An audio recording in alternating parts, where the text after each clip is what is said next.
ரிசல்ட்டில் வந்து பார்த்திங்கன்னா, நெகட்டிவான ரிசல்ட் வந்தால் ஸ்டூடெண்ட்ஸோட இம்மிடியட் ரெஸ்பான்ஸ் எப்படி இருக்குன்னு கேட்டிங்கன்னா, ஒரு சூசைடல் தாட்டோ இல்லை சூசைடல் டெண்டன்சி, டிப்ரெஷன் இந்த மாதிரி தான் போகிறாங்க. இது வந்து முற்றிலும் தவிர்க்க வேண்டிய ஒன்று.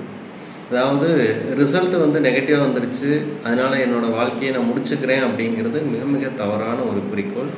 ஏன்னு கேட்டிங்கன்னா, எக்ஸாம் மட்டுமே வாழ்க்கையோட ஃபைனல் இல்லை. இது வந்து நம்மளோட ஜேர்னியில் ஒரு சின்ன பார்ட்டு தான். நம்ம இந்த எக்ஸாமில் வந்து பாஸ் ஆகலை அப்படிங்கிறதுக்காக நம்ம வாழ்க்கையவே மொத்தமாக முடிச்சுக்கணுங்கிற எண்ணம் ஸ்டூடெண்ட்ஸுக்கு வரக்கூடாது. அண்ட் மோரோவர் அந்த மாதிரியான ஒரு சூழலை அவங்க போகிறாங்கன்னு தெரிஞ்சால் பேரண்ட்ஸ் அவங்களுக்கு வந்து என்கரேஜ் பண்ணி இதை வந்து பார்த்திங்கன்னா இந்த ரிசல்ட்டு தான் முக்கியங்கிற எண்ணத்துலேருந்து அவங்கள கொண்டு வெளியில் வரணும். நீங்கள் வந்து எந்த அளவுக்கு அவங்கள சப்போர்ட் பண்ணி, ஏன்னா ஒவ்வொரு ஸ்டூடெண்ட்ஸை பற்றி அவங்க பேரண்ட்ஸுக்கு நல்லாவே தெரியும். ரிசல்ட் நெகட்டிவாக போனால் இவங்க வந்து இந்த மாதிரியான தாட் அவங்களுக்கு வரதுக்கு வாய்ப்பு இருக்குதுன்னு தெரிஞ்சாலே அதுக்கு முன்னுக்கு இருந்தே ப்ரிப்பேர் பண்ணி அவங்கள வந்து அந்த பிரச்சனையிலேருந்து வெளியில் கொண்டு வரது தான் ஒரு நல்ல பேரண்டிங்க்கான ஒரு ஸ்கில்.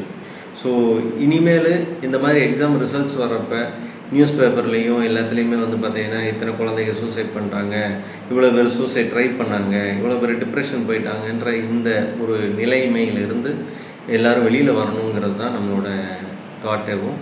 ஸோ கட்டாயமாக இதை எல்லாருக்குமே நீங்கள் வந்து இந்த நியூஸை வந்து இன்ஃபார்ம் பண்ணுங்கள், இந்த இதை ஸ்ப்ரெட் பண்ணுங்கள். கட்டாயமாக வந்து தவிர்க்கப்பட வேண்டிய ஒன்று.